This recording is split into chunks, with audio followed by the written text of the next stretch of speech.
Liwei stated that it was already late and that some of them seemed drunk. His eyes drifted toward Momo, who was visibly unsteady, and he firmly concluded that it was time to call it a night. Yan's friend immediately protested, but Liwei reminded them that he was still the university director and that he had a responsibility to ensure Momo returned home safely since she was drunk. Yan's heart tightened as she listened. She could not ignore the sting of watching Liwei protect Momo so openly, even insisting on personally taking her back to campus. Her pride flared, and she quickly stood, insisting that she was the one who had invited Momo over and that she would take responsibility for both Momo and Amara by driving them home. Liwei turned to her, his gaze sharp yet steady, and told her firmly that she also seemed tipsy and that it was not safe for her to drive. He added that he would take both Momo and Amara back to school himself. Without waiting for further protest, he pulled Amara away from Ming and asked her to help him guide Momo to the car.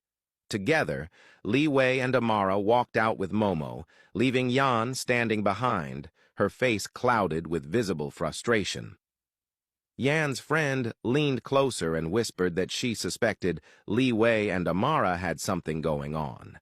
She had noticed the way they looked at each other, and the way Liwei had suddenly stood and stopped Amara from kissing Ming by announcing it was late seemed far too convenient. Yan quickly brushed off the suspicion, insisting that her friend was wrong. She reasoned that Liwei's concern had been for Momo, and she could tell by the way he looked at Momo that his attention was directed at her. She clung to the fact that he had even volunteered to personally take Momo home. Her friend looked at her in surprise, unable to believe how blind Yan appeared. With blunt honesty, she told her that even a blind person could see that Liwei had something with Amara and warned her to open her eyes before it was too late. Yan, however, interrupted, insisting that she knew Liwei better than anyone and that Amara was not his type.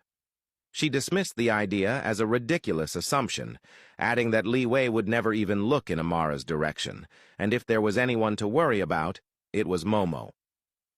Her friend laughed softly, stunned at her denial, and told her that she had to wake up before it was too late. With that, she walked away.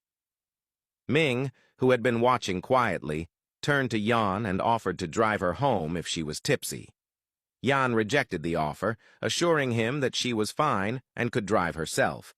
When Ming pressed closer, asking if she was certain, Yan simply nodded, gave him a polite good night, and walked out. Meanwhile, Liwei was driving